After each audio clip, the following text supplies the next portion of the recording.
yefe bakyala kimpadde abasigudde mirembe bamulemesa obufumba ate nga ffe tutudde mu bwaffe entende ndi wano okutegeeza nti emikwano mirembe gyatalina kumanya gyatalina kubeera nagyo emibi egimusigula abamu ku bo yenze biya nnywa wa bucket kitegedde ekintu ekyo saagala ate mulowooze nti nno okumanya ndi cheap ne biya sigula emwemu mugulira mu bucket akati mpozi nade nabanyonyodde nti leero nagunywereddeko ne mu kibanda ne mukamwanyi tugunywerayo mukwano ndasira mama kirami kino wama naiso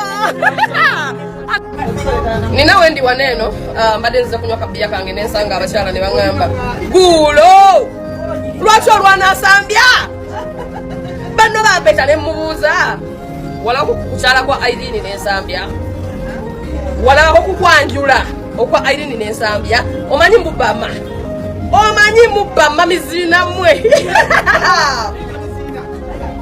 Banange, I am a fucking proud drunko. Wanze ndi mutamivu naye ate nze neewuunya abantu abatanya lwaki mbeera temutegeera. Olwo singa mwali munywa singa temutegeera kati eddala. I've not seen people that do not booze naye ng'ate basiru. Muli basiru. Mwali mulaba kukukyala kwa nsambya ne Irene. Mwalaba kukwanjula mizina mmwe. Kyogamba nti nno omuntu ava ku proposal n'akola embaga. Man, you're dead. Leero nina kye njagala mbagambe. Bw'obanga oyagala okumanya karakita ya mukazi wo entuufu, tunuulira emikwano gy'atambula nagyo. Tunuulira emikwano egimwetoolodde. Bw'obanga oyagala okumanya omukazi, oyagala kutegeera mukazi wo embeera ze entuufu, ne bw'abeera yeebikkirira, ne bw'abeera ekirala kye basobola bamanipuletinga ne babalimba, ne bw'abeera ayogera mpola, ne bw'abeera yeegonzagonza, omukazi yenna bw'oyagala okumutegeera obulungi, tunuulira the circle around her. Awo wokka bagenda kukuyamba ojja kuwona ebintu bingi. Omukazi yenna teri mukazi afuna mikwano nga tebalina kalakita ze ezimu. Mukyala we ayinza okuba zirina nga ziri just hidden oba nga sikyalaga public naye nga naye mugunju. Okitegeera? Ja, kisobokera ddala. Ekyokulala, ono omutamiivu owa Bero yabagambye mbu mutasobola kukola proposal then n'avaawo n'agenda straight mu kuwasa.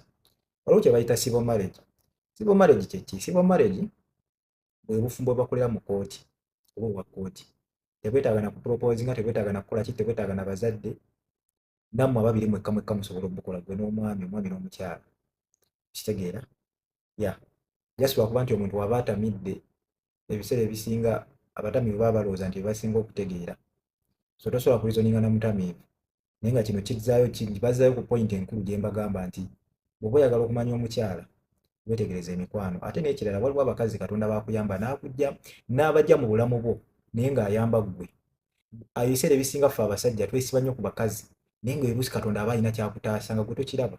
Ng'owulira omukazi omwagala n'okola buli kimu ne weegayirira n'ogamba naye sigala nange, naye ng'omukazi gw'oli naye gw'olwanira waliwo ensonga lwaki omutonzi alina omujja bulamu. So nga tonnaba kubeerawo kwesiba ku mukazi, sooka weewunye biki by'omufunamu, otunina biki by'oba weetaasizza okumuvaako. I have seen so many women wano ku mutala nga bagamba omusajja ngamba nti togenda wano mukwano.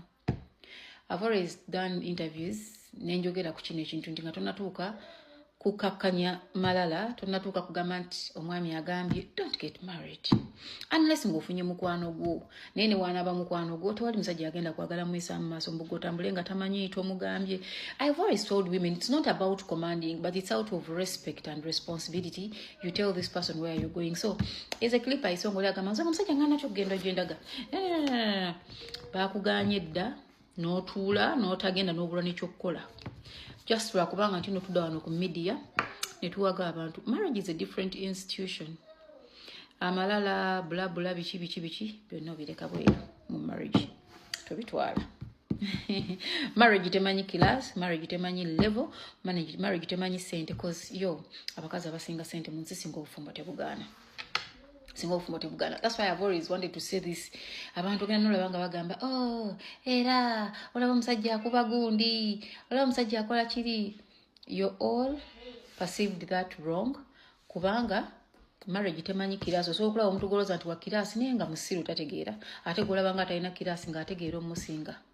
So life is so funny and naddala marriage is very very funny and sensitive.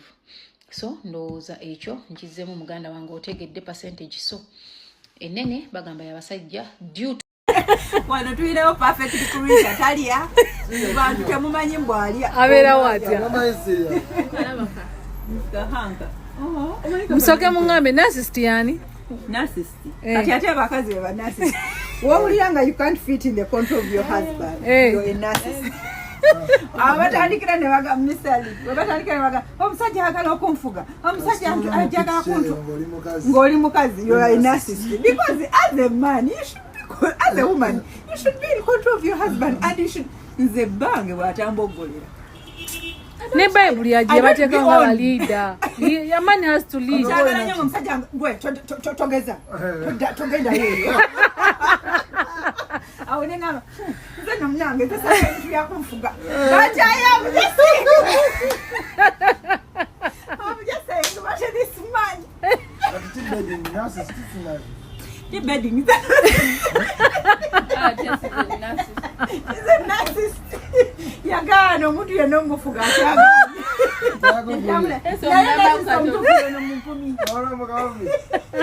Mwe mpumi. Relationship zansu bizembaga nganda bembaga. Neka tikambabulire. Mwene relationship. Ekigambo narcissist ekitegeeza abasajja. Efe twetwaza abasajja. Nga nawe mpuya narcissist. Abasajja bafe. Kati bwenye nogama misalimbu is a narcissist. Oh dear. Oh dear. Oh dear. It can't be him. If I catch any woman calling you a narcissist.